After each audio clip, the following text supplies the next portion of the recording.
temptation, but your heart just breaks when there's a newborn. Yep. Yes. And everything we're learning here, if I keep teaching you things about attachment and stuff, you'll all be crying your eyes out every time you see a kid. Come to mama. So how was your week? My week's pretty good so far. You know, today's my Monday, so I have the next 4 days to decide how my week is. Well, good. How about you guys?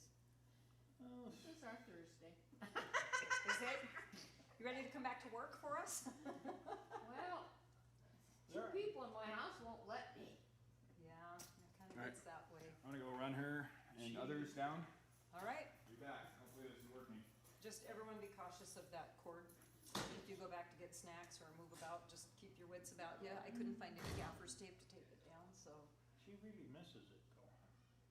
Well, it's just a different kind of, you know, you get connections and it's out of your house, out of your people zone. It's just a few hours of, yeah.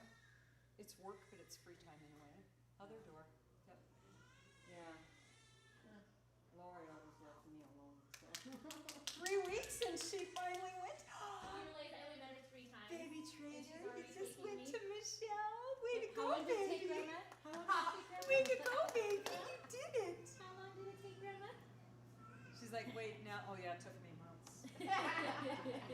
I didn't have the goods. Now she's just older now. That's Yeah. all. Oh, okay. One of my grandsons today, I was holding the other little one, I was holding her real tight, and he's, Grandma, are you feeding her? It's like, it's like, I don't have the goods. Then he goes, Grandma, she takes a bottle. And I was like, no, I don't have the bottle either. It was just funny. She just curls up so tiny. She still curls up in like that little fetal. And she pulls her little arms across and tucks her head in. And it's like, you just fit right here.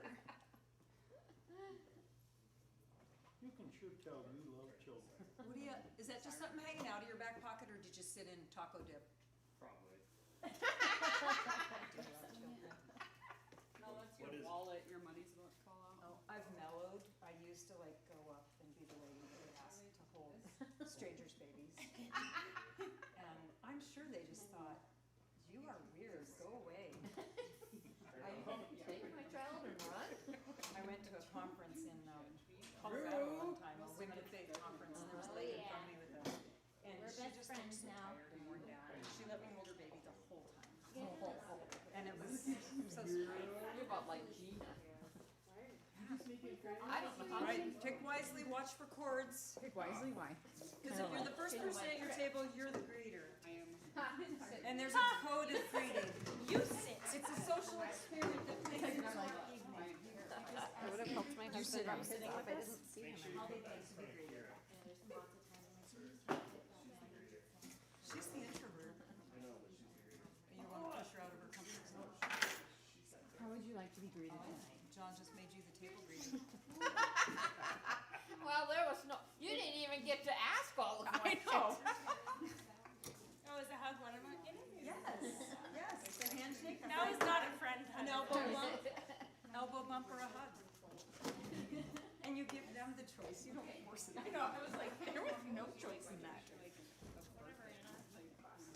Hi, guys. Hello. Get yourself a name tag. I didn't do that last week. Yes.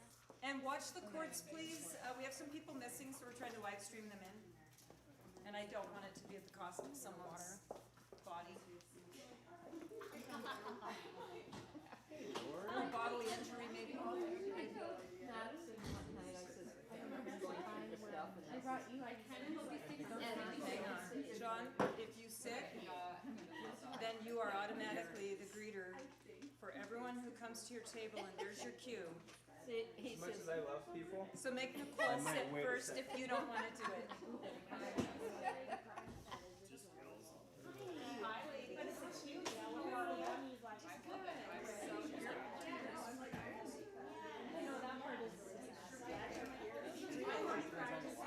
Well, I think Michelle sat first. Haley! Hi! This is your job. I'm the greeter. You have to pick one of these. How would you like to be greeted tonight? Oh, come in. Come in. I know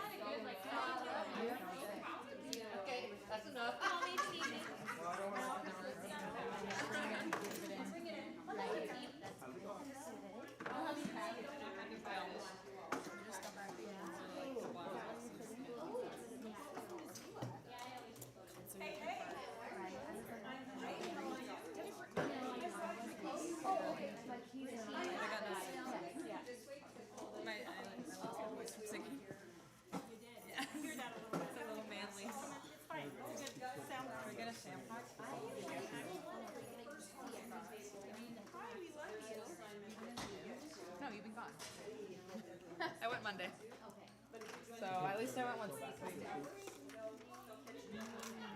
don't know. Pretty sure she like when she said, imagine your child would just disappear with that motion.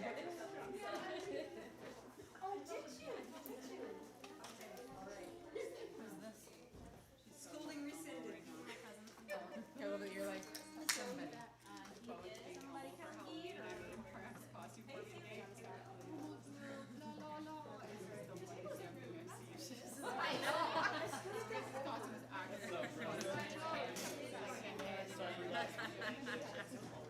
I But I think you're doing a great job. The fact that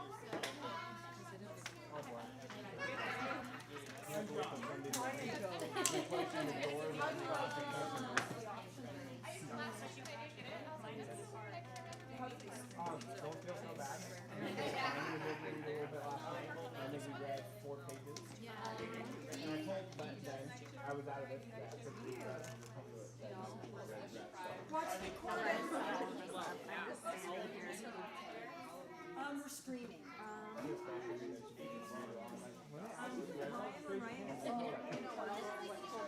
think Ryan sent it to Lori in a group text. It's such a busy week. We were talking about it. Okay. And we'll start reading on Thursday. Everybody, please be cautious of the shorts on the floor back by the snack table. Okay, Anna, I'm gonna text it to you. I can't have anybody stumble. You're the first Hey, I'm person. supposed to greet you. You're supposed to greet me.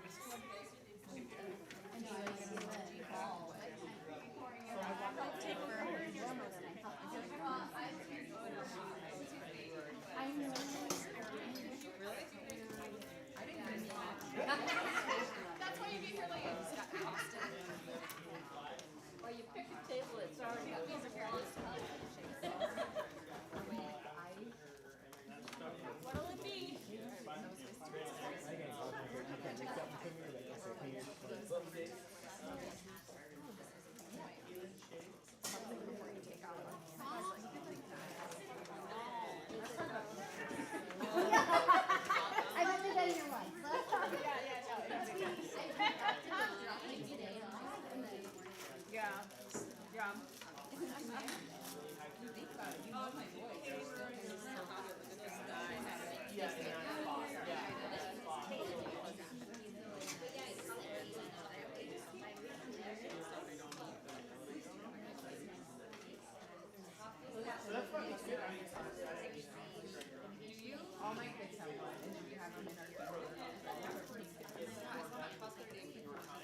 Yeah.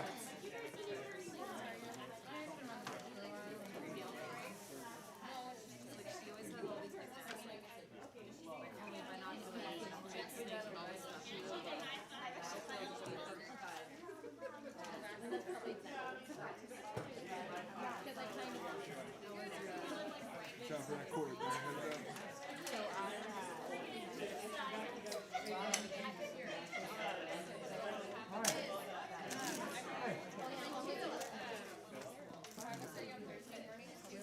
That did not travel as far as I I think that was yeah, we need a new one. Anna, need a different link.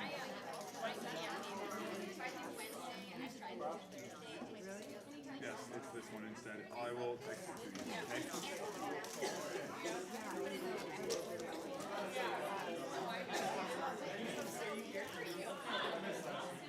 Yep, Lori said this one, so I'll text it to you here.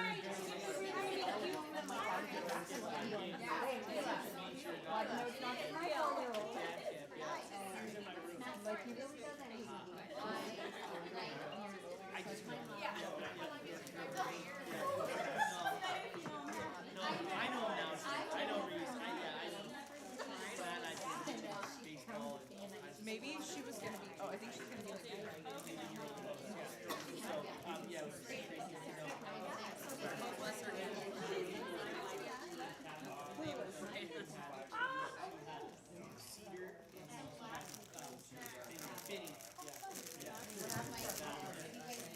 Okay, there you go, Anna, that should work. Yeah, that new one's working. It was like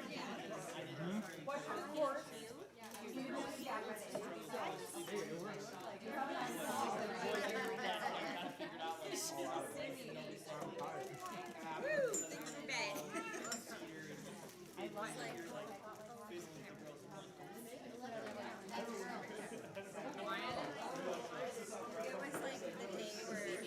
I probably shouldn't have.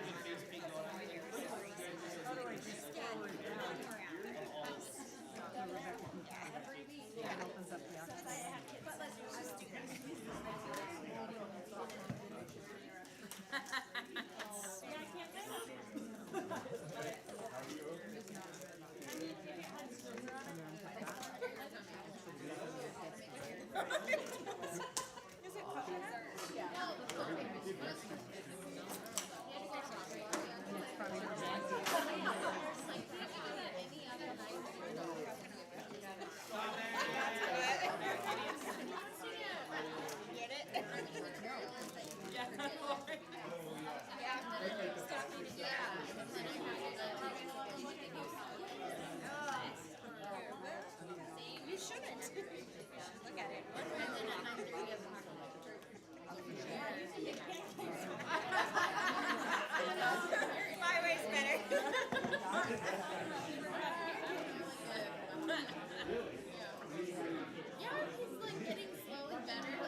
loved it. Thank you so much. No, I was like, we don't make Earl Grey very often.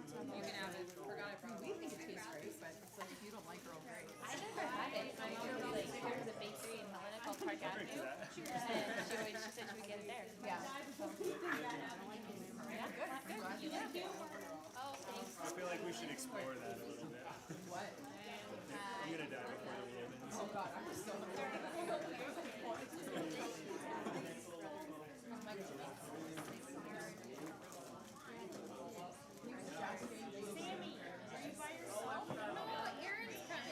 Driving down, he's right there. I saw him driving down 24th, and I thought about like seeing if I Just could right, Fast and too Furious my loud. Dodge. No, Any louder? like Fast and Furious my car Good, underneath his okay. truck. Don't trip on the cord here. It feels a little loud to me. It feels a little loud to me. No? Okay. If you're flying solo, you're gonna wanna merge. Okay. Well, for the game. Okay. Come on, Sam. Get in here, Sammy. Come on, Aaron.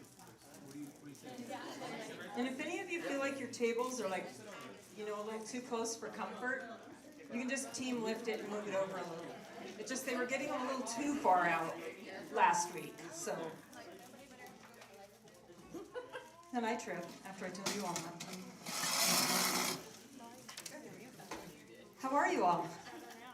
Everybody doing good? I'm gonna ask this every week. Did anybody read? Yeah? All of it? What's that?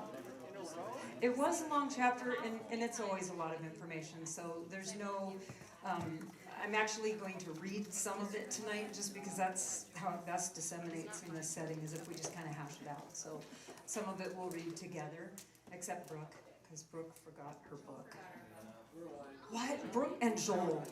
Well, you guys are gonna have to get close to somebody. Okay, sounds good. Well, let's go. I have a lot of material tonight. I'm hoping we can get through all of it, because I hate to feel like we're cramming it. You guys already probably feel that way after looking at the book. But I'd love to get us opened up with some prayer, so we'll just rock and roll right into it. Lord, I just take a big breath, everybody. Welcome you into this space, Lord. First and foremost, I just ask for your covering over the hearts and minds in this room. I ask, Lord, that you would bring the wisdom and knowledge and your spirit of this material, that it would rest in the soft places, Lord, that the places that are pliable and open and eager to not only know you deeper, but to know how you designed us and what your purposing is in each one of us, over our families, over our kids, but especially, Lord, that heart-mind connection, that would just grow and be strengthened, and that this time together would be a rich time of community. And for these parents to realize they're not in any way stumbling, fumbling, or failing, Lord, but they're eagerly seeking you and your design over them and their children. So we just bless this time, and thank you for this awesome group, and amen. All right, guys. So last week, I know a couple of you, I don't know if you're back yet, but some of you missed. I try to give just a quick little nugget of what we went over. It obviously doesn't, you know, you're probably going to have to go back and read or catch it from your spouse or a friend how it went. But last week, we visited the fact that our actions teach two sets of values. Does anybody remember that point and how that works? I want to throw it out there if you remember. Two sets of values we all tend to practice. No? No, I'll just tell you. One set is when things are going good. When things are going one way, good, we tend to be on top of things. We're happy, we're congenial, all is good, and our kids are awesome. And then when things aren't going so well, we turn into, you know, mean mommy or bad grandma or let me kick you, you know, that kind of thing. So I encouraged you all last week as we explored that we really want to, as parents and adults and caretakers and teachers of children, we want to land on the value system that we that we most want to be like. And one, we want to be Christ-like. And, you know, Jesus lived and existed as we did, but I don't think he quite fell as low as we do. It says he experienced life just like we did, but we want to be a little more Christ-like. So we also explored the very basic chemistry of the brain. We looked at how remember we talked about the dopamine, which is, it's an engaging chemical. It makes you want to engage. It makes you want to be, you know, in relationship with others. And you go from that curious, I want to be invited in, dopamine, happy thing, to oxytocin, which is more of the love chemical, which draws male and female together, and, you know, all the sparks fly. And then the third chemical reaction we looked at was pain relief. And so we did the little, I'm trying to think of it, the joy juice thing last week, that when you make eye contact and when you're playful and when you're face-to-face having an exchange, like anybody can just be like, hey Sam, how's it going? Hey Anna, it's going good. You know, and you just keep on walking, but when you walk up and you're like, hey, how are you doing? You know, and you give someone a smile and you give them a authentic warmth. This little thing does not like my ear tonight, sorry guys. That chemical release happens, and you actually create this whole system in your body that's warm and good and positive. And so I failed to mention to you last week that when that joy juice interaction happens, when that chemical action takes place, it is exactly the same as getting a dose of Ritalin. So for an attention deficit child, for an attention deficit adult, you know, getting those connections with people is a natural. I mean, think of how cool God made us. Like, you don't need the drug. You've got a natural Ritalin dose right there when you have quality face-to-face touch interactions with people. So I was like, snap, I forgot to say that last week, and that was just a good thing to know. So, did y'all do the greeting tonight? Everybody? Everybody did or we didn't do fist bumps, did we? We did handshake, elbow tap, high five, or hug. The reason for doing that was just when you start with something like that, it starts those connections. It starts that relationship building. So especially for parents, obviously, of young children or teachers, that's a phenomenal way to start any type of a formal meeting with kids or your classroom day. Teachers actually do this at their classroom doors. They greet their kids, ask them what kind of greeting they want. Some kids don't like to be touched. They don't like, so they come up with all sorts of little, maybe they'll do a motion. I think, Sienna, you did it. You're like, I'll do an air high five, just depending on your temperament and who you are, you maybe don't want to be in this close of proximity with somebody touching you. And so, in our reading, Becky Bailey talks about being in a larger conference, and she wears this totally cheesy little apron with all these little symbols, and it's like, how do you want to be greeted? It's got a crab and an octopus and all these weird little symbols. That would be for an early educator or a school teacher. And she asks a particular attendee at the conference, how would you like to be greeted? In this very cheesy way. And the person says, I would like you to move so I can get some coffee. And so she reflects on this in our reading, and it's like, some people are crusty. Like, I don't wake up real awesome first thing in the morning. About 9 o'clock we can talk, but just don't talk to me a lot before then. But she kind of goes into and starts to impress upon us that our internal state dictates our external behavior. So when that woman was like, get out of my face, I need my coffee, her internal state is, I need time. I'm more of a processor. I'm not feeling so into your cheesy little apron game today. So just some of the things we do in here will just definitely feel that way. For those of you with younger children, take it and run with it. For those of you that are like, no, I work with junior high, or I have junior hires, you still can work within that scaffolding. You just have to bump it up, do a jam or do something that's cool for an older child, not so young child based. So got that. I've got a couple of different videos tonight, and so they take a little bit of time, and they just kind of say the material way better than I can sit here and try to recreate it for you all. So right off the bat, we've got about 35 minutes of video time. So when it comes to discipline, historically for all of us, our focus has been on behavior. So I just talked to one of my mamas from my class that's tomorrow night. Note was sent home from school. Very first line was, your son did really well with using scissors today. Smiley face. The whole rest of the text was like that long on every wrong thing her child did. And she was like, I'm so discouraged. Teacher goes on to say, he chose to finish his day in the yellow zone. And she's just like, what am I doing wrong? What do I say to this teacher? And historically, all of us, our focus gets hung up and stuck on the behavior.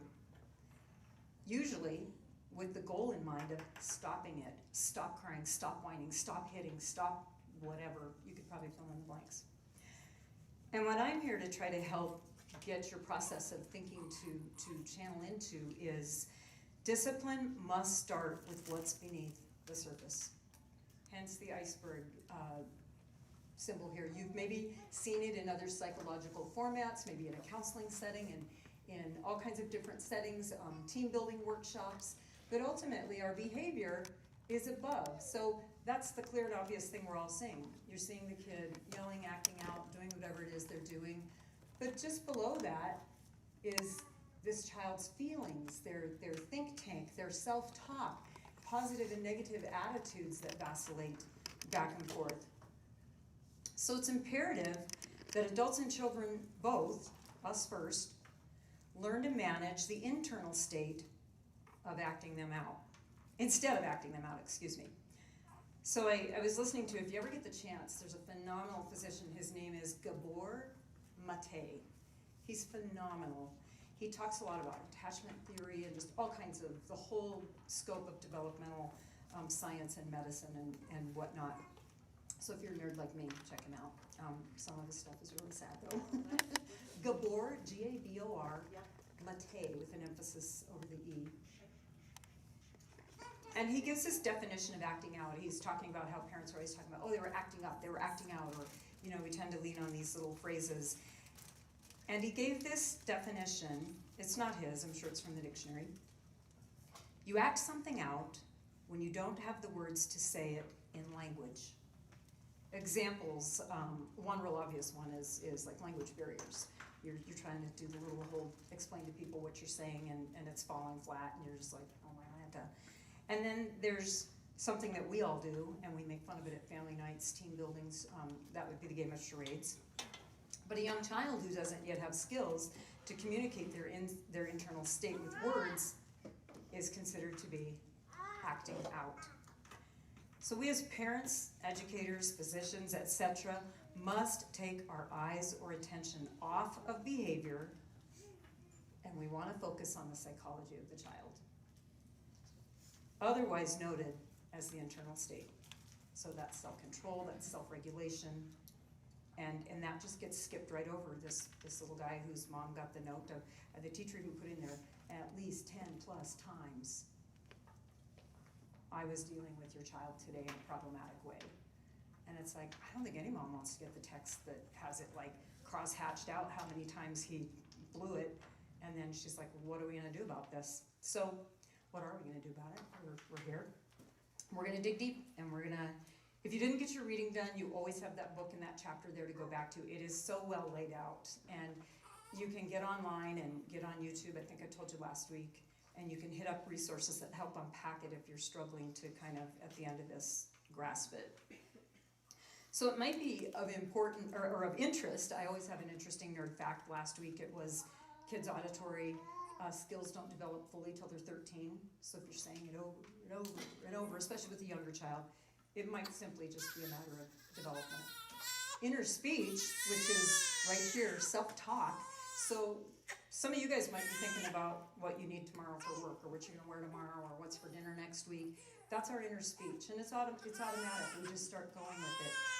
But for a young child, it doesn't. Their inner speech doesn't develop until they're about 7. And for boys, more so than girls, it can be as late as age 9. So with a young child, if you're like, you go to your room and think about it, it's falling flat on them. They don't have the ability to go in and process back. They can't even sequence the steps of an event until, same thing, 5 or 6, 7 years of age. They get the steps all mixed up. That's why when you listen to a kid tell a story, it's hilarious. They have everything. That's just where their little mind is. They haven't compartmentalized it and got it in 1, 2, 3, 4 sequencing format yet. So knowing that a child doesn't have inner speech, that's why when you're driving in a car too, your kid is in the back seat just and you're like, oh my gosh, like they process everything outwardly because they haven't developed the inner processing yet. It's just good for us to know that, because you're just like, does this 4-year-old ever shut up? And it's not just girls, guys. Little boys do it too. Boys are typically the one in the backseat making machine gun noises and car noises, and they're just more dramatic in noise making. Girls are just reading it all off. They're just talking a storm. So, a young child can, however, use their imagination, because they see, small children, young children see in pictures. Until that develops, they see in pictures and symbols. That's why they want to read the same book 9,000 times, and you're like, again? And so they're gradually building up to that sequencing skill. And so if they hear the language of, you're like, you guys, you could probably read the book to me by now, you know, it's only got 4 words, but that's how it is. That it's exactly what's happening for them, is they're kind of memorizing it, they're imprinting it. So we'll get into more of that later, but I'm gonna jump. Tonight it might seem also a little bit kind of all over, because there's just so much in each one of these things. I brought a video tonight. It's 10 minutes long, and it's called The Making of a Bully. And this kind of just dovetails us in with how our brain cycles develop and how our emotions and our regulation starts from very young, and what can happen. I really don't bring these videos to depress you, I promise. But they can be really depressing, but I think it's something we can't afford to not have a total awareness of, especially with our own children. But how much more with other children, and how much more when you send your child to school and you're the one getting those notes from the teacher. I want you to be equipped and empowered to be like, hey, I'd love to share some ideas I have. I'd rather you not focus as much on my child's behavior. Maybe things have been rough at home. This particular child, his dad's been out of town working all summer. Mom just spent a month with family out of state, just so she could have help and support. And then she came back and school started. So obviously that little boy has a lot of up and down, and he's very much missing his dad, and there's a lot of upset that you wouldn't know if you didn't ask.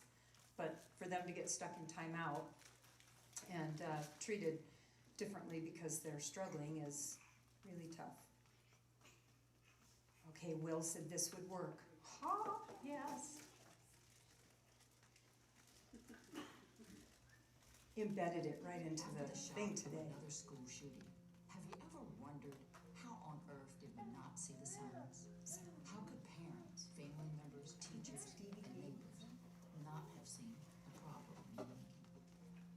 Our best hope of preventing school violence comes from understanding the bully-victim dynamic. Bullying is a relationship issue. Together, let's see how to make a bully from scratch. It takes years to make a bully. In fact, all bullies start out as victims. A child doesn't wake up one day and decide, I think I'll be a bully, any more than a child wakes up and says, I think I'll be a victim. Becoming a bully is a journey of specific life experiences starting at birth. There are road signs along the way that signal intervention is needed. We must know the signs to effectively derail the bully life path. To do this, it's important to distinguish between normal aggression and bullying.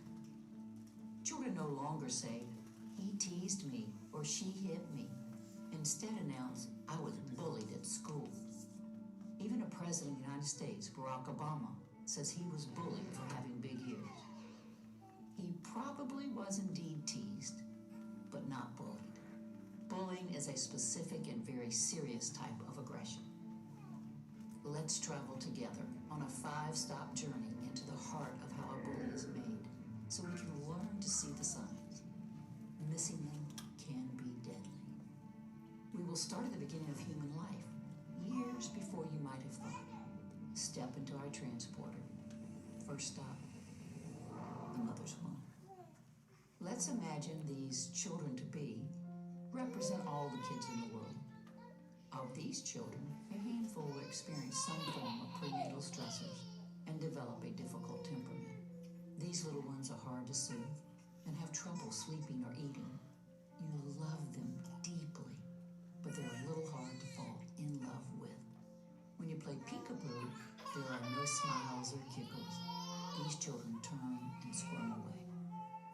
A parent at this time might feel like, you've been crying since you were born. I tried blowing raspberries and you cried. I tried rocking you and you cried. I can't handle this anymore. Just shut up. This parent is really saying, I love you, but I'm having a hard time falling in love with you. Help. This is so hard. Some of these children with difficult temperaments will have very out-of-control behaviors. They're defiant toddlers, and later, hard to manage 3-year-olds. Feeling powerless, parents resort to chronic, punitive discipline that victimizes their own children. I will count to 3. You better get over here or else. 1, 2. By age 3, we start to see 2 different types of victims emerging. One is aggressive, defiant, and hot-tempered. The other is passive, acquiescent, and anxious. Let's get back into the transporter. Our next stop is preschool and kindergarten. During this time, our children find themselves in more complex social settings like school. They have trouble playing with others from a lack of basic social skills and the ability to regulate their own behavior. Other children often exclude them, finding them boring or being frightened by their aggression and outbursts.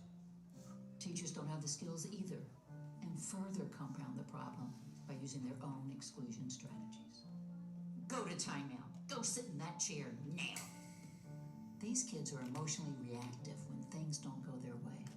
The aggressive child goes from upset to rage in seconds. The passive child gives up just as quickly. Since they cannot self-regulate, they are unable to learn appropriate social skills. The aggressive child hits, grabs, and takes what he wants. The passive child allows others to hit and grab without saying a word. Their chronically stressed brain creates mental distortions in the way they perceive themselves and others. The aggressive child sees hostile intent in others' everyday actions. The passive child believes he should be treated poorly and expects poor treatment from others. Adults tend to see the aggressive child as mean and the passive child as unmotivated or lazy. These judgments blind us to the road sign, allowing the aggressive child to move one step closer to becoming a bully and the passive child in becoming a victim. All aboard, let's continue on to 1st and 2nd grade.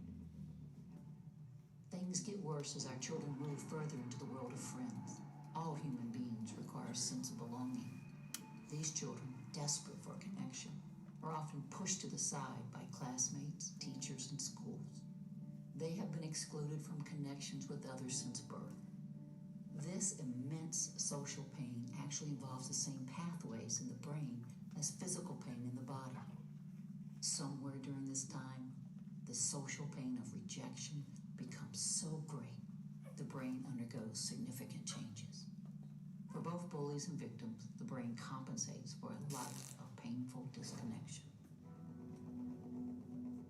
Buckle in as we continue to see what happens to these children ages 8 through 12. Both our bully and victim are still searching for connection and a place to belong. Since the mainstream tends to exclude them, they move towards one another. The bully says, "You're mine, I own you, now do what I say or else." And the victim provokes or acquiesces because a bad connection seems better than no connection at all. Both our bully and victim are now immune to consequences because they simply don't care. One of the changes their brain has gone through is to shut down the caring system. Adults might threaten with, "You're going to get kicked out of school." "Go ahead, kick me out, I don't care." "We are going to call your parents." "So what? I don't care." "We're going to take away computer privileges." "I don't care. don't like the computer anyway. We are going to ground you, spank you, send you to an alternative school. Yeah, so what? Since the part of the brain responsible for the motivation to care is literally turned off, there is no punishment or discipline that will help. Rewiring this system can only occur through connections with others. When children say, I don't care, their brain is unconsciously saying, I don't feel cared for by anyone, anywhere. Our final stop brings us to the teenage years. Continually trying so hard to belong, the bully may join a gang of tough guys or hook up with some mean girls. They perfect their craft through cyberbullying, spreading rumors, physical action, and day-to-day threats. At this point, the bully is now a dangerous teenager whose brain has changed in two very significant ways. The brain has become programmed to biochemically experience pleasure from hurting others. The bully's internal pharmacy provides him with opioids that act like morphine to deaden the pain of his life journey. The teenager is literally addicted to causing others pain.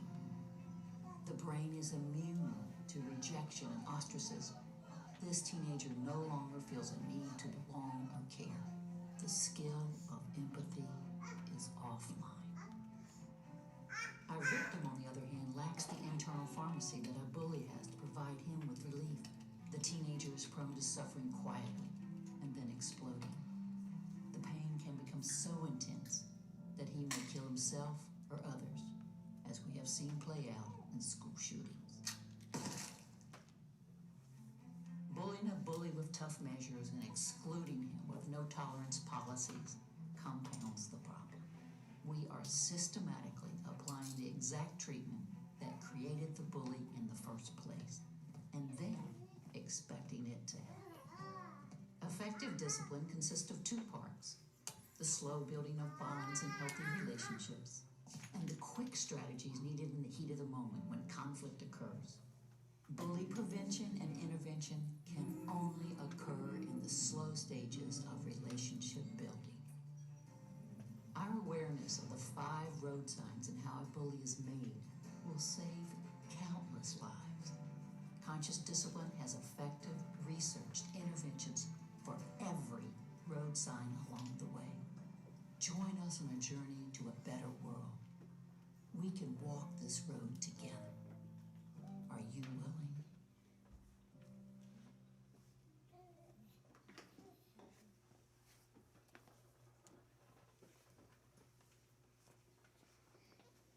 So that's super sobering.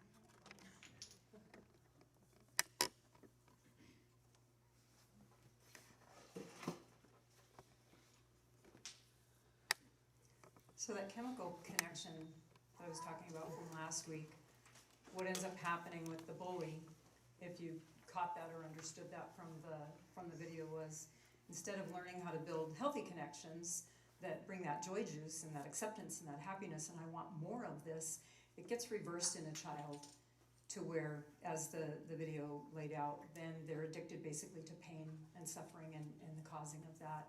And that's really traumatic. And then it's a very slow undoing if they're, as she stated, in the junior high or high school years and acting in those ways. It's not impossible to undo or to work with, but it's just, as you could understand, a lot harder at those later years to be undoing that.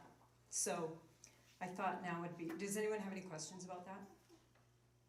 And on YouTube, you can actually find the 1 through 5 more individualized, the making of a bully, step 1, step 2, step 3. She unpacks all 5 in here, but if you want to take the time and go look at the 5 steps, they have them broken into individual videos as well, just to help you understand a little bit more in depth how that happens. And if nobody has any questions or reflections, I thought now would be a really good time to play a game. You want to give us some music, Will? Try to break up the depressing with Hey, let's.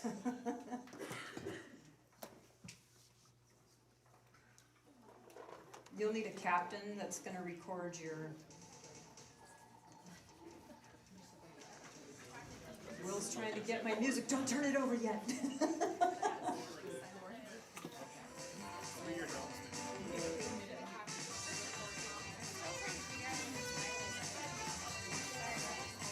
Can anybody name that game? Family Feud! I don't care who's your recorder, but keep it turned over. Keep it turned down to the whoop. Not you. Okay. Who's missing one? Did I give you ladies one?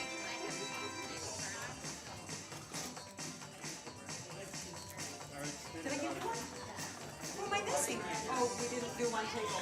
Gotcha. Okay, Will, you can turn it down. So we're just gonna play by table. You don't have to run up and hit. I wanted to put the cute little buttons on the tables, but we'd be here all night if we did that. So we have 10 questions. Let me see, I gotta make sure. 10 questions. There's a point system, obviously, for if you named the top question. It'll give you up to 5 answers per question, but depending if it's the right one or not, you'll either get a high score, middle score, or... Okay, so is everybody ready to play Family Feud? Yep, somebody has to record. Okay, so the very first question on our Family Feud game, besides a clock or a watch, what in your home displays time?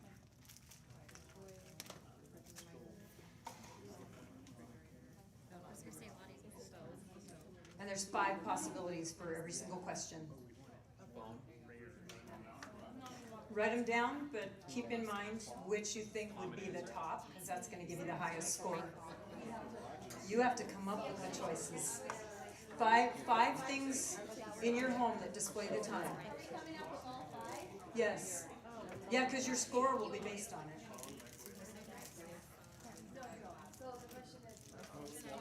Remember how you get points for the one that's the number 1 answer?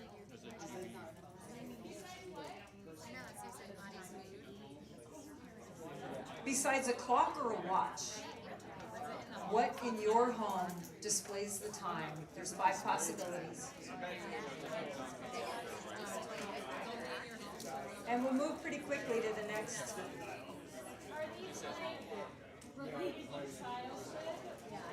No. No. No, it has nothing to do with the textbook. It's just for fun.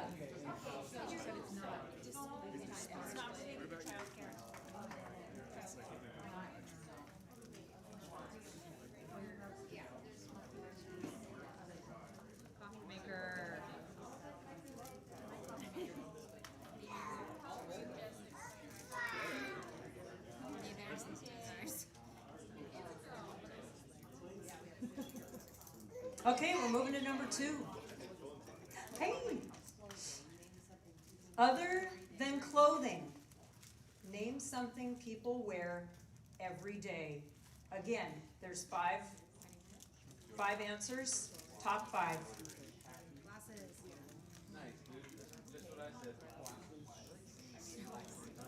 Other than clothing.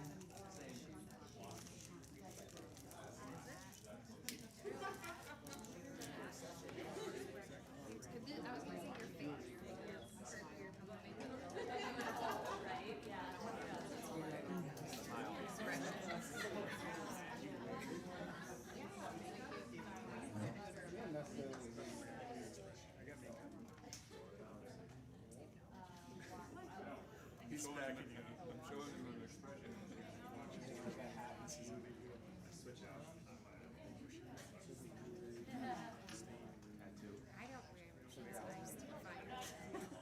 What are you guys doing?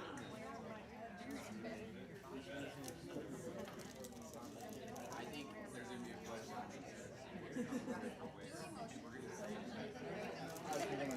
Be sure to list your answers 1 to 5 too, because it'll matter. It will matter? It will matter. There's top 5. top 5, so list them in the order.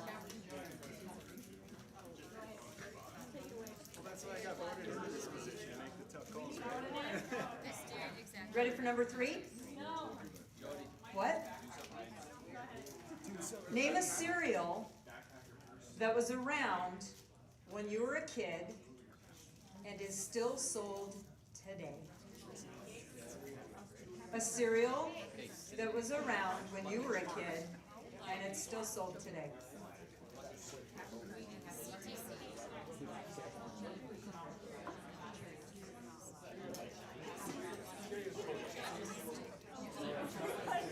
And this might be the only one I give you a clue on. Think more like people my age.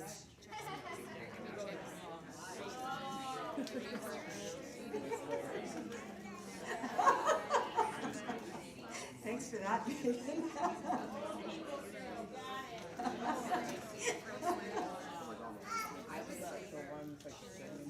They hadn't gotten creative yet, Lauren.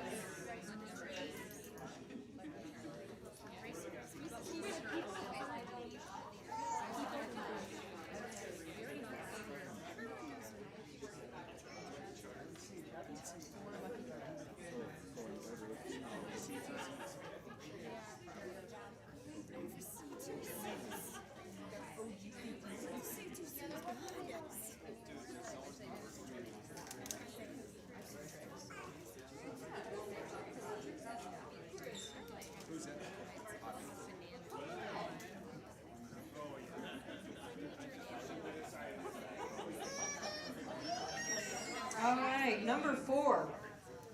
Name a food, or the top 5, that is recognizable by its smell. Name the top 5 foods that you can recognize by their smell.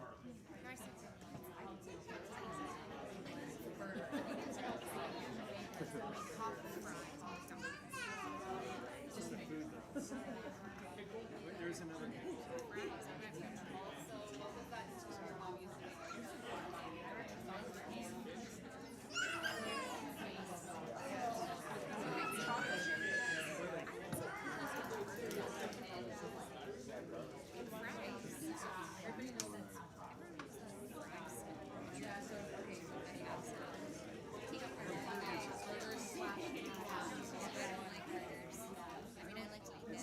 Name your favorite foods.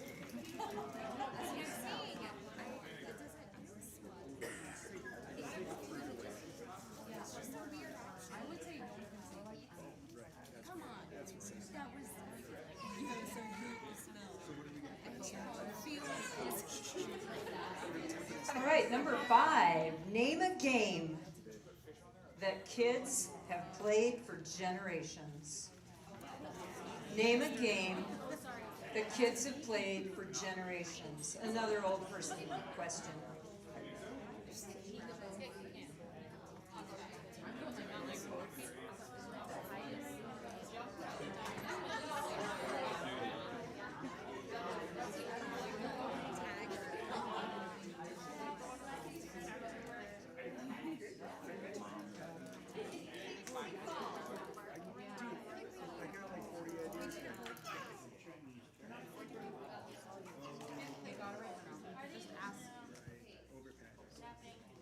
All right, number 6. Name a quiet animal.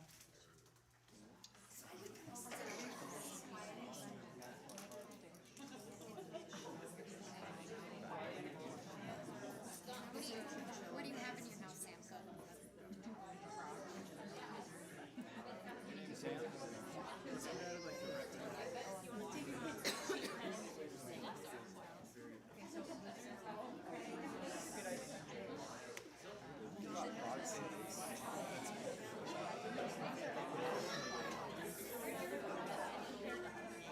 All right, number 7. Name something that people spread. Name something that people spread.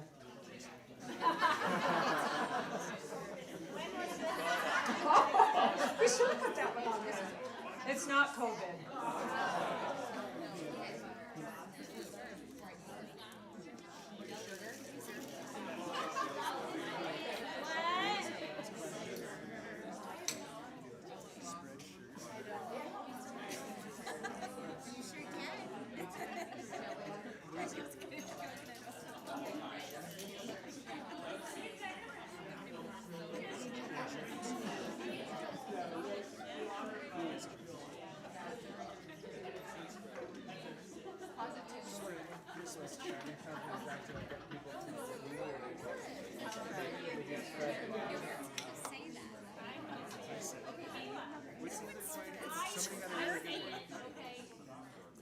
8, name something you do every day of your life.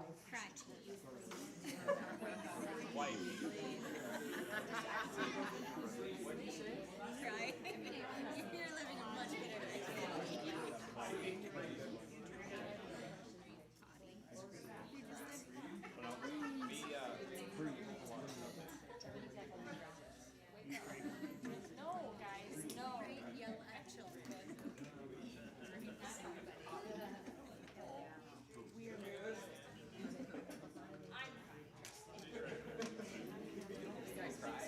Number 9, name something you eat by the slice.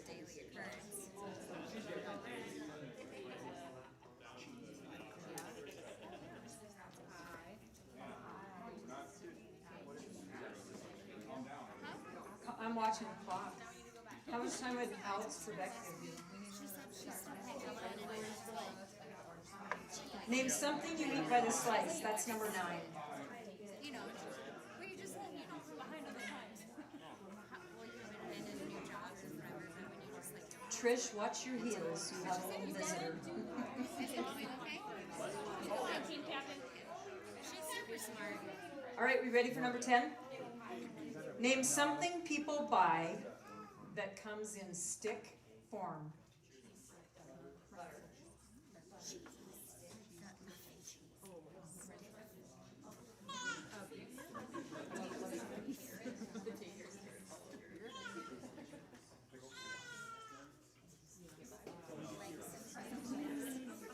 Thinking of carrot sticks, John.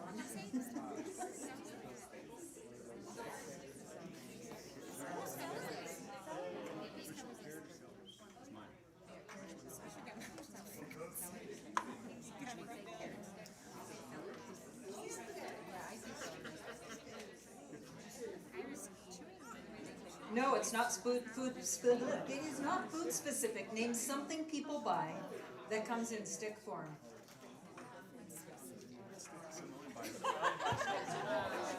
I didn't say it can't be a food, I just said it's not food specific. The question. He said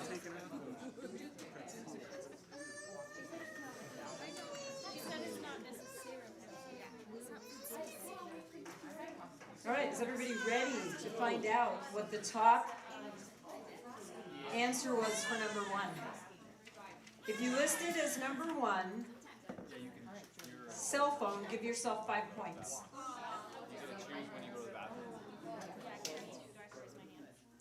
If you listed microwave, give yourself 4 points. And as the number 1, as the number 1. We're going for the top one. If your number 1 was computer, give yourself 3 points.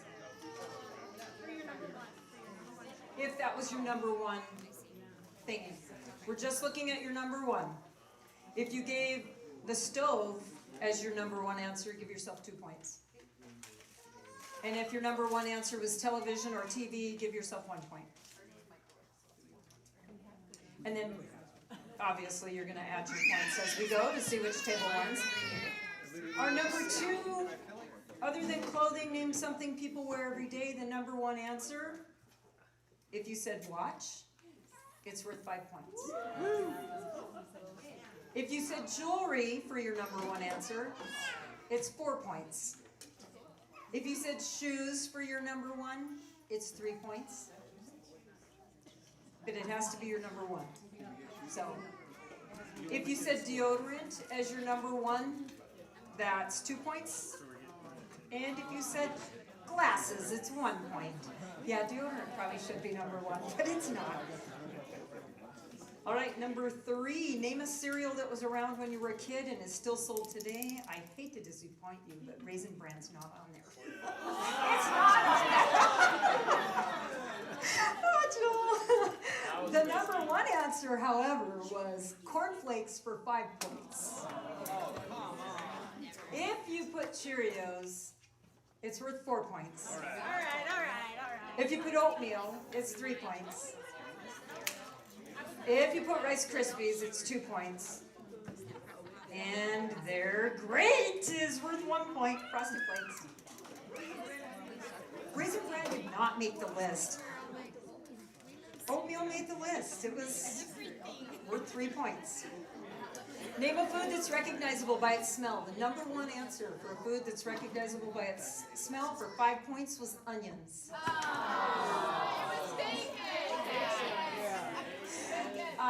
If you answered fish, it's worth 4 points.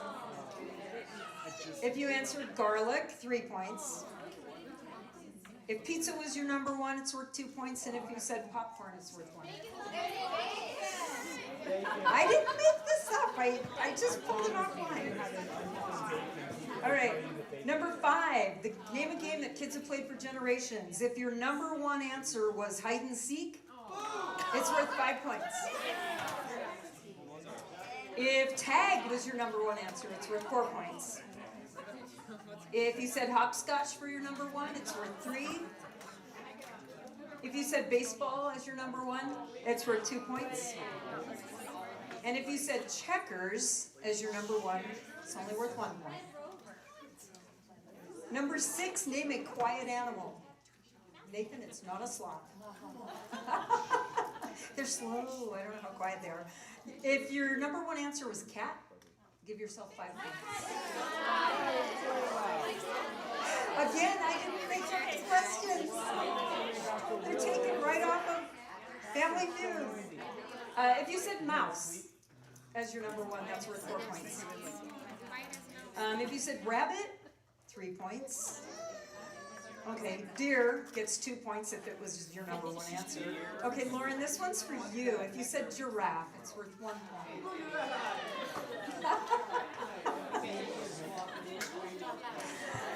All right, be sure you're keeping score of just your number one. Name something people spread. The number one answer worth 5 points is butter.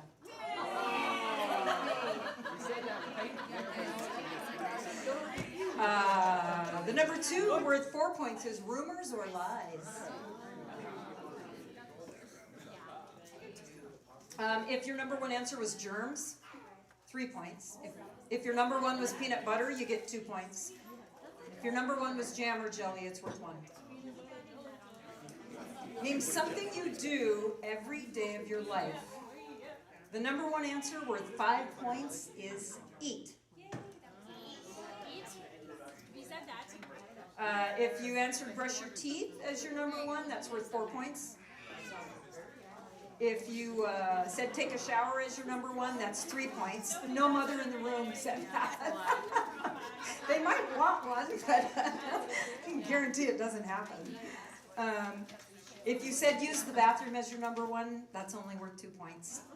And if you said sleep, it's only worth, it's kind of like a shower, moms, you know. Bathroom doors open and you never sleep, you rarely get a shower. If you answered sleep as your number one, which I'm sure no one in the room did, it's only worth 1. Name something you eat by the slice. The number one answer worth 5 points was bread. If you said pizza, it's worth 4 points. If you said cake or pie as your number one, that's worth 3. If you said cheese for your number one, it's 2 points. And if you said an orange, it's worth 1 point. Last one, name something people buy that comes in a stick form. For 5 points, the number one answer was gum. If you answered deodorant, it's worth 4 points. If you answered butter, it's worth 3 points. If you answered lipstick as number one, it's worth 2 points. And glue would be worth 1. So who got the most number one answers that round?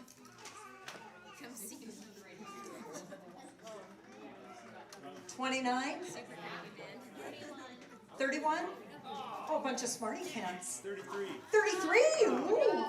34.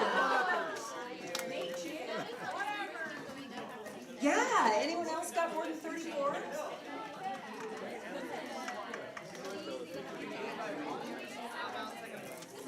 No, but the team that won last week is the pick out of here too. You guys were 34?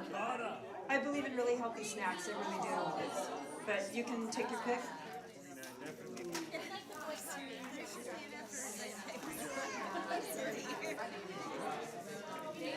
You're welcome.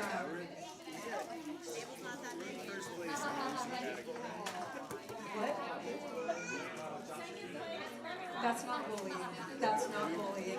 Bullying is very specific and premeditated behavior. You guys won last week and I didn't give you, so for your last week win. Everybody that was at this table last week that won, were you guys at this one last week?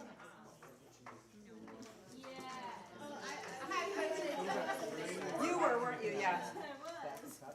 All right. Nope, you guys weren't. Snickers satisfies you. Yeah, yeah. Okay. Did you get one? You were at that table. Yeah. Okay, guys. So now we're gonna get into the thick of it. I do have it's a 17-minute video. It's 17 minutes. I'm gonna try to give justice to this. We're gonna watch a video. But then some of them, they ask that and they I was like, oh God. It's actually a TED Talk, but I'm gonna wait a minute.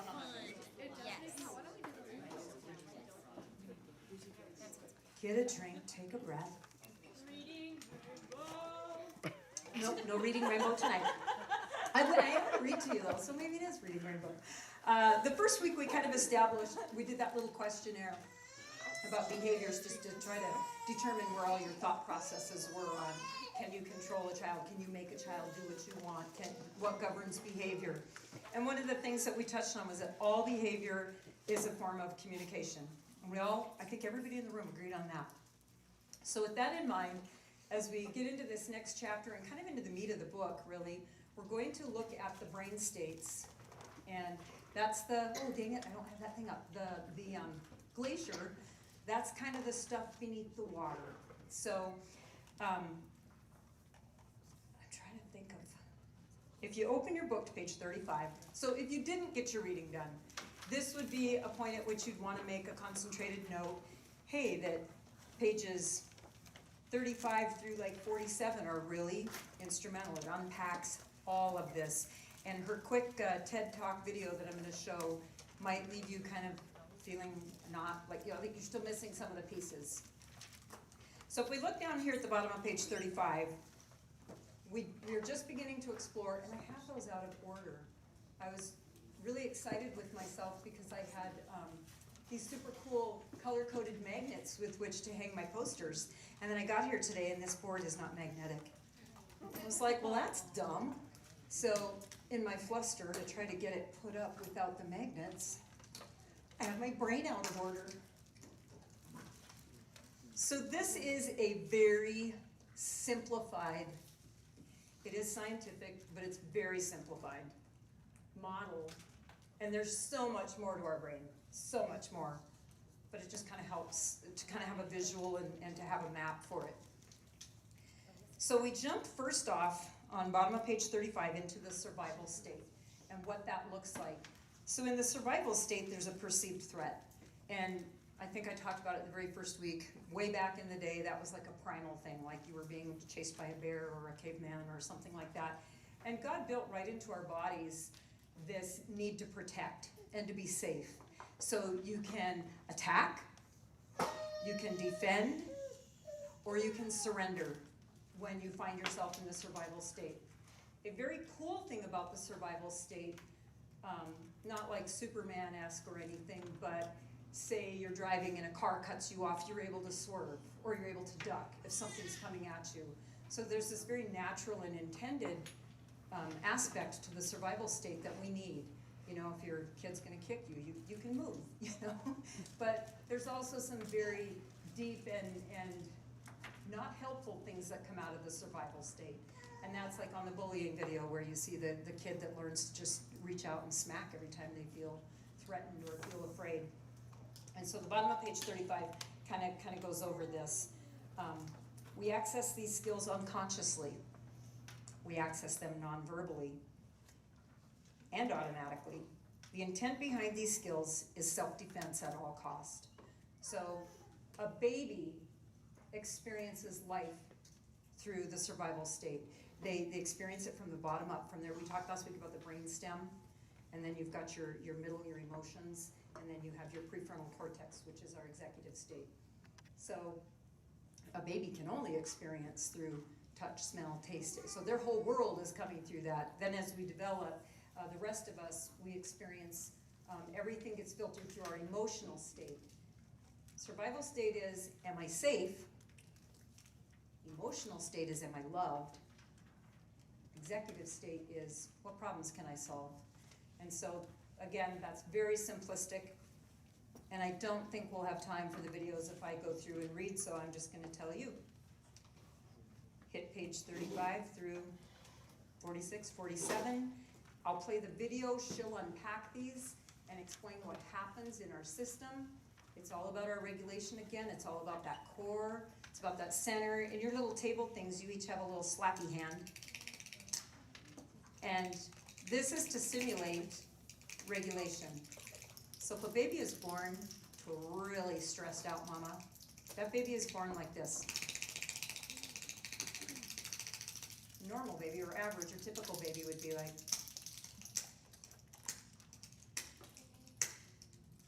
A baby born to a depressed mom might be. So that their regulation system is off track. It's either running too high or too low. And everything that we're trying to grasp and learn and pick up on this class is how to teach. It doesn't work really well. You have to buy the gigantic one. To get it, kind of like a metronome that you use for music, where it's rhythmic and it's tick, tock, tick, tock, tick, tock. That's the state we're ideally trying to get to or be cognizant of when we think about how we regulate. So this is called Wiring the Brain. It's Dr. Becky Bailey herself giving a TED Talk and giving a very simplistic overview. She's also talking about integrating how these systems work together or not. And so I'm gonna, whoop, that little mouse always escapes me. Okay, well, I can't see you at all, but what I'd like for you to do is we're gonna talk, I'm gonna talk about the frontal lobe. So I want you to understand what that does. So we're gonna start with an activity. I'm gonna put my hands on my head and you're gonna do nothing.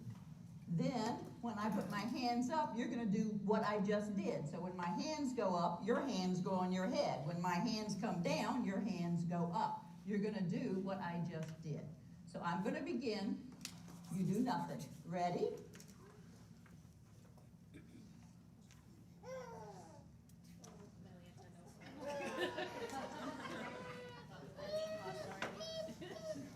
Okay, that was a simple frontal lobe test, and I can see probably by your giggles it went over quite well. We're going to do one more. I want you to take your right hand and put it on your nose, your left hand and put it on your right ear. Everybody got it? Now switch. Switch. Switch. Switch it fast. So I'm going to talk about our frontal lobes, and these are the ones that allow us to be the boss of ourselves. It allows us, like that activity, to hold a goal in mind. Your goal was to do what I had just finished doing. To hold that goal in mind despite the distractions you might see, which is me doing something else. So we want children to be able to set goals and achieve them, and that's what the frontal lobe provides for us. Often, this is kind of left out in education because the frontal lobes are developed by the way we discipline our children, and most people don't understand this. So how many of you out there are parents or teachers? Raise your hand. Okay, now how many out there have had a brilliant moment with your own children in the teaching profession when it comes to a conflict? Some conflict came up with a child or a conflict with two adults, and at the moment, the right words at the right time just kind of came out of your mouth, and you had this absolutely brilliant moment, and this conflict that looked so real turned into like a cloud and dissipated in resolution. How many people have had those moments? I can't see you. Okay, I mean, it might have been 10 years ago, but we've still had them, right? So we've had those moments. Now, how many of you have said when you were young, say, when I grew up and have children, I will never blank them? How many people have said that? How many people blank them pretty soon? Yeah. What happens is we tend to, unless we're in a certain state, we tend to repeat similar mistakes. We tend to stay in that insane state that was mentioned earlier today, where we do the same thing over and over again and expect different results.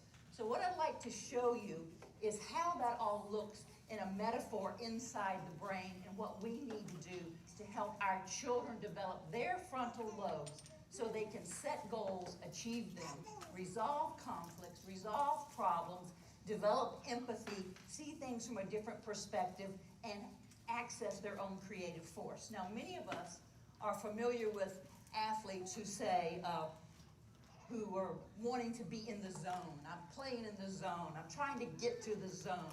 How many people are familiar with that? Yeah. So you have some guy who shoots 7 birdies on 9 holes and a couple of eagles on the back 9. It's almost like in a state where you can do no wrong. A state where you are all that you can be, but even more than you can imagine. And that's that integrated state when we access our frontal lobes in the educational process. So let me show you what it looks like. So if you guys would come out here. Now, basically, there are 3 states that we enter in regard to problem solving or conflict resolution. We just talked a lot about today. But if you think about this, we don't have conflict without upset. And unless we can first deal with the upset, conflict resolution does not occur. Without conflict resolution, we do not access our frontal lobes, nor do we develop it and strengthen it. Okay, so here's what we've got.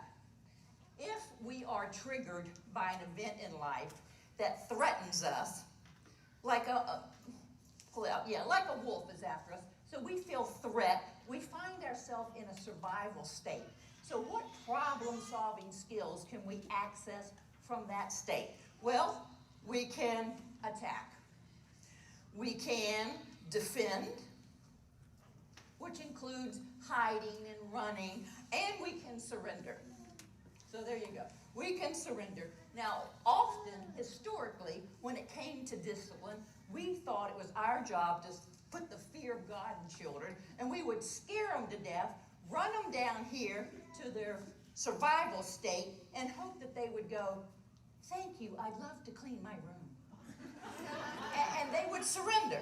And often, if you've had more than one child, sometimes those firstborns do tend to surrender. But sadly, many of us had more than one child, and they come back out here like this.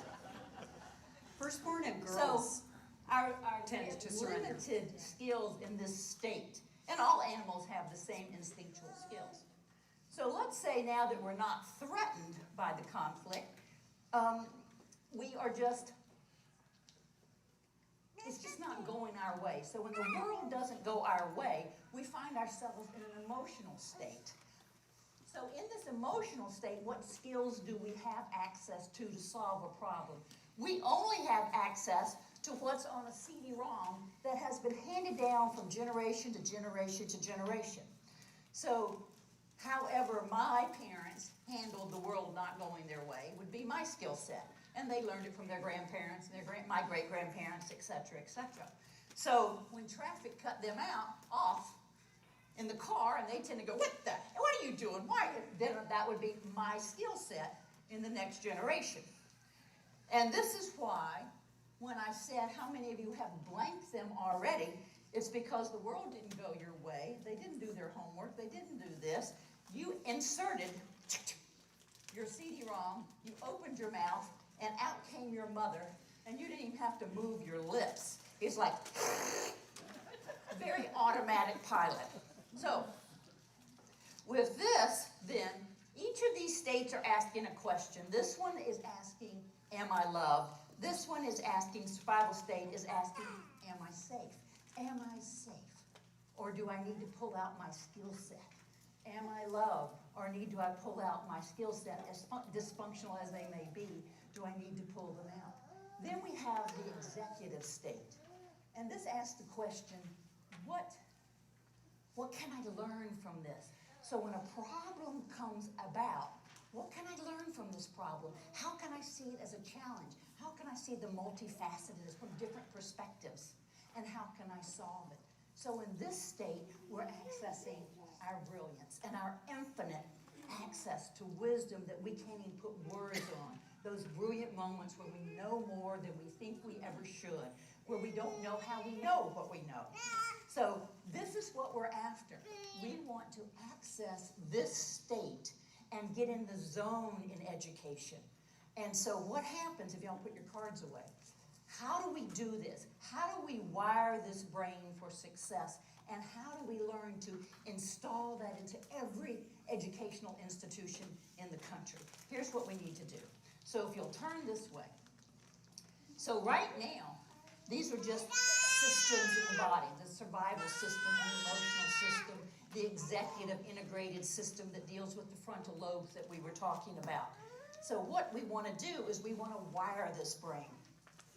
In other words, we want to wire the brain like this, so when I get upset and I get triggered and find myself in a lower center of the brain, a lower state in the brain with limited skills, I can use my capacity to move out of that state back up to this zone and solve my problem, strengthening my frontal lobes, allowing me to set goals and achieve them despite all the obstacles in life.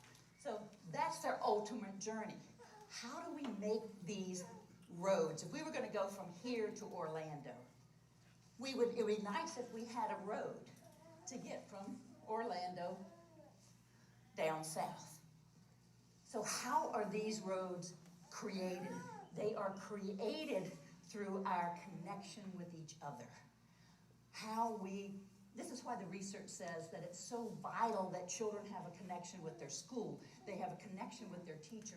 They have a bond with their parents, because this creates the pathway for self-control for the rest of their life. How do we get out of these states? This state, my problem-solving skill as a child, is simple. Bam! From this state, my problem-solving skill is, from a child's point of view, is simple. I hate you, go away, you're stupid. This skill is, I don't like it when you call me names, use my name, it's Becky. So this journey for children, this journey for our planet, this journey for adults is a large journey. So these connective highways are built from a connection, not giving attention, not driving kids to soccer, not all that stuff, not sitting and kind of just being with them. It comes from face-to-face connection, where we have eye contact, touch, presence in a playful situation, where we look at each other and we have these moments where we actually giggle, we have a moment. We've all had those special moments with people in our lives. That's what builds these roads. And that's what we're losing sight of as we progress in our educational and community journey. If a child does not have these, once they get into an upset state, they have no way to get out. And there's no sticker, star, gummy bear, name on the board, any punishment, any detention that's going to get them from this state to this state if they haven't got these pathways in their brain. Now, if you have these pathways, something cool happens. This executive part of our brain, the frontal lobe, gets to boss the lower states around. So if you'll walk forward, take your brain forward, yes, and stop, bring your brain back. It's a very cool thing. The wisest part of us gets to override these earlier impulses to hit, to name call, to blame others. And then we get to own our own upset and make wise choices with it. Now look what happens if we are not connected. If you move forward and stop, what happens is all we can do then is watch ourselves do stupid stuff.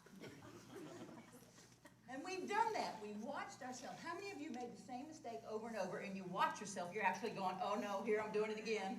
I went on a diet, I'm ordering a pizza, here goes the phone.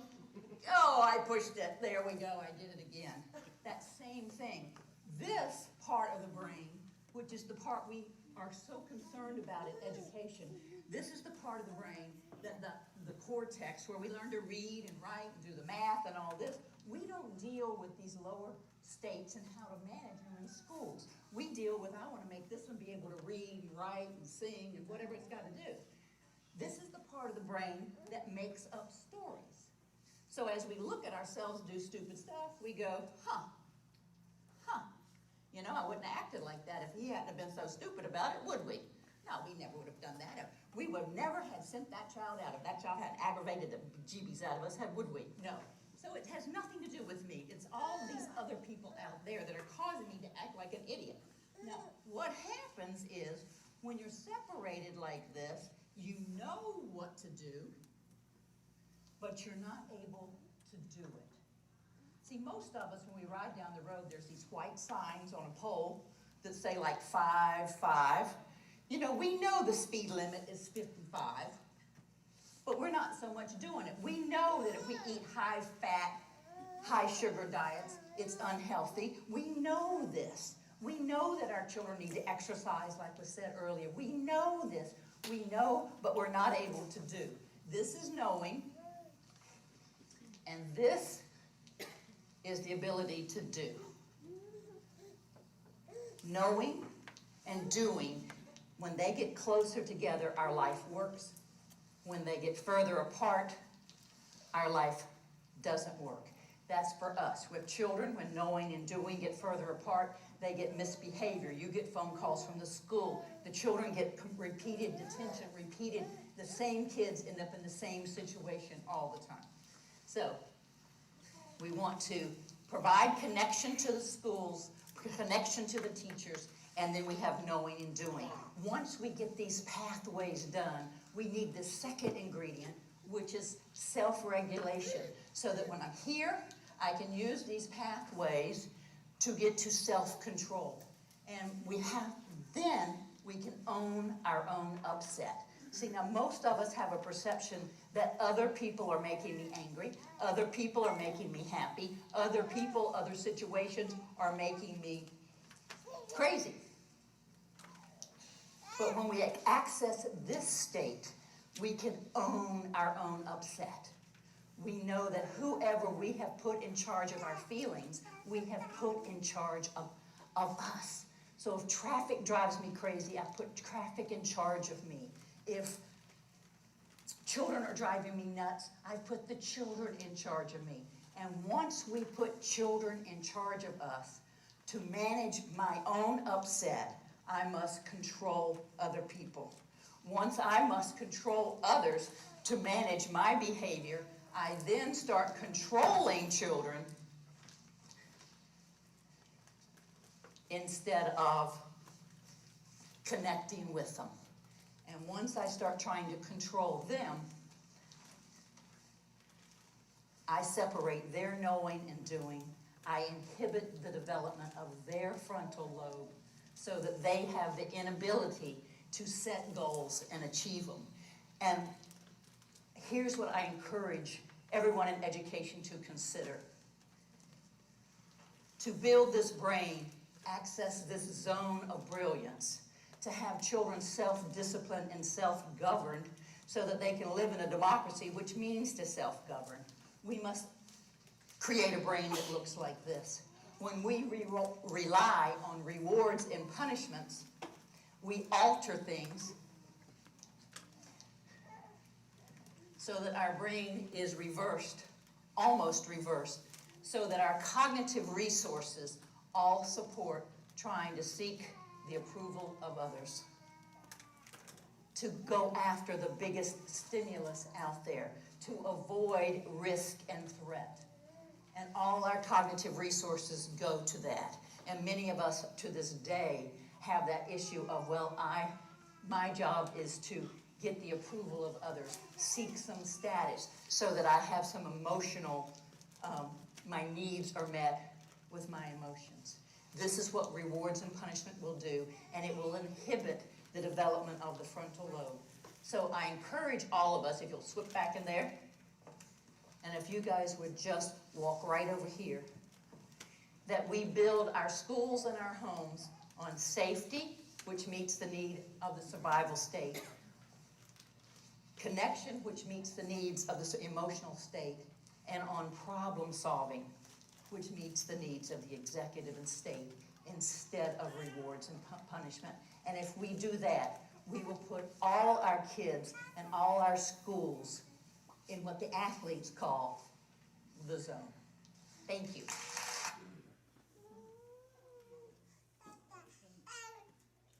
did it. It's not even 8 o'clock. What do you guys think of that? Good. It is a lot, and it'll be redundant through all of the upcoming chapters and stuff. We'll just go back to this over and over and over again, because this is the piece largely that we want for you to start to assimilate. What she didn't unpack, or she started to, is that chain. So I'm gonna write it big enough. It actually occurs in 2 chains. Because we have a right hemisphere and a left hemisphere to our brain. So it doesn't matter what kind of piece it is. So when you and your child or in any situation, the pathways or the road is connected, things are working. And I have to look at which one because I get confused.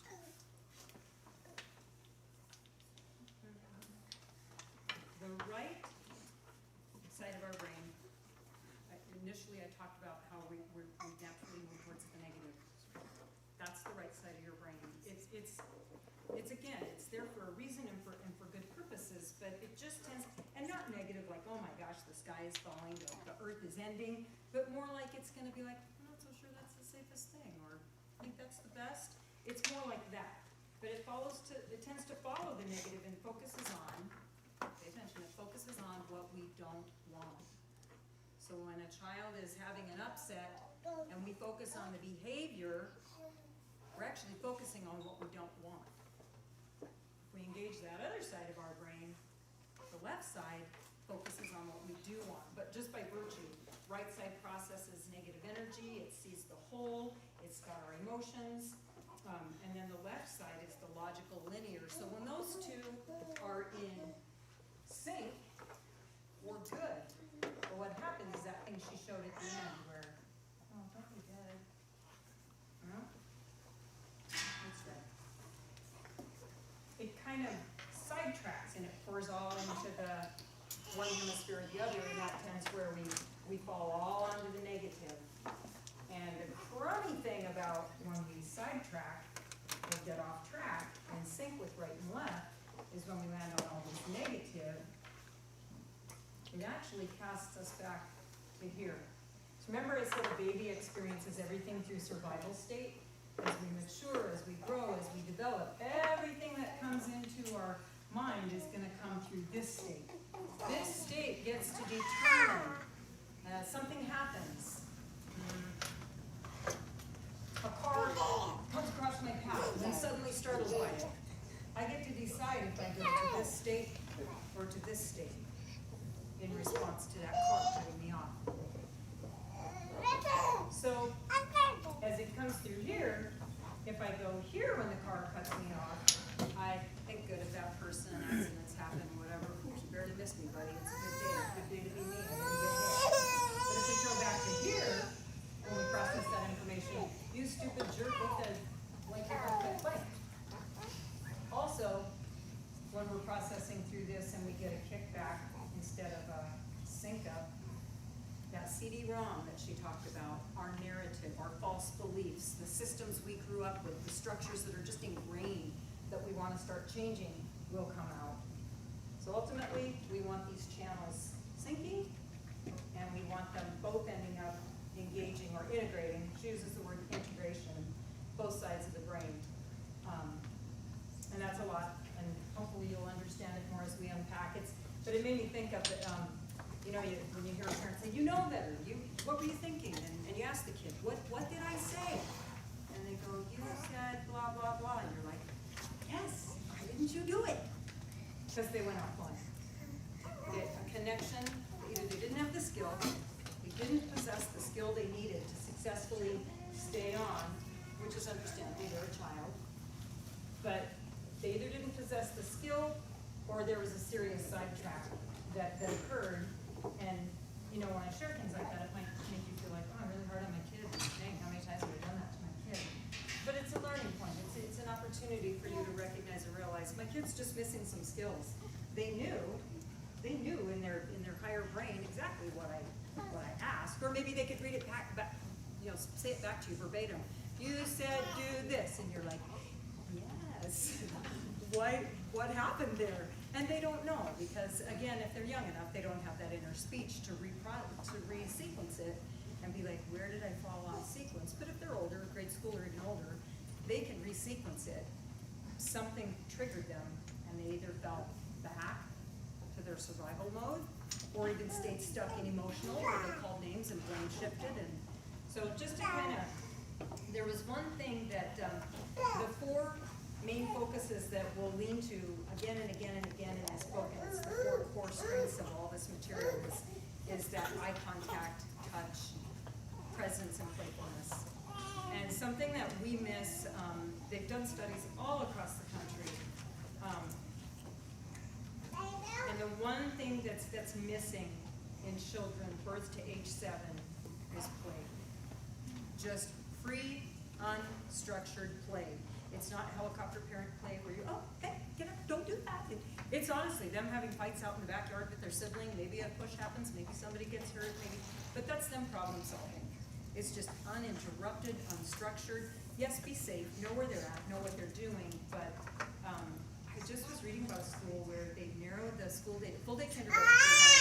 I think maybe even Dr. Gabor, Mateo was talking about this, that kindergartners are in full day. They have 20 minutes to eat their lunch, and they only get 20 minutes of recess every other day. So when I'm like this to those teachers, it's like, man, I think I'd be integrating PE inside the classroom. And he was just saying that's one of the significant downfalls in the educational system, at least in Canada. In Canada, it hasn't typically been that way, but it's moving that direction. And I know that the studies where they said the children that have the highest, like, cognition, the highest intelligence, the highest outcomes and everything are European, because they know the value of rest and play, and they practice it in their educational systems. And she did mention it in the thing. That's not driving them to a soccer lesson, or it's not a structured lesson that you put your kids into. It's just free, reckless child play, playing with mud, playing with rocks, you know, ripping up the grass, digging up your plants, whatever they do find things to do. And I wanted to backtrack for 1 quick second on that disconnect, on the integration, where when we disconnect from that flow as an adult, when you disconnect, we're capable of disconnecting our own center. And usually it's through negative self-talk, and that which results then in behaviors, the overeating, the overspending, the overshopping.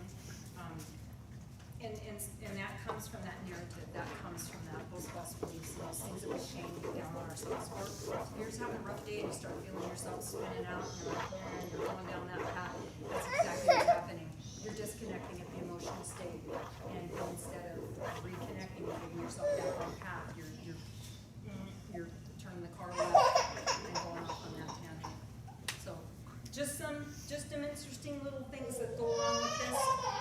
Next week we'll plug into the chapter's called The School Family, and I told you guys I almost skipped over it last year, and then when I went back I was like, that is a treasure trove. Don't let the school family title of the chapter scare you. There's some phenomenal things in it. So we'll hit that next week, and if you don't have any questions, we'll let you get your kiddos. It's 8:07. Child care will guess us.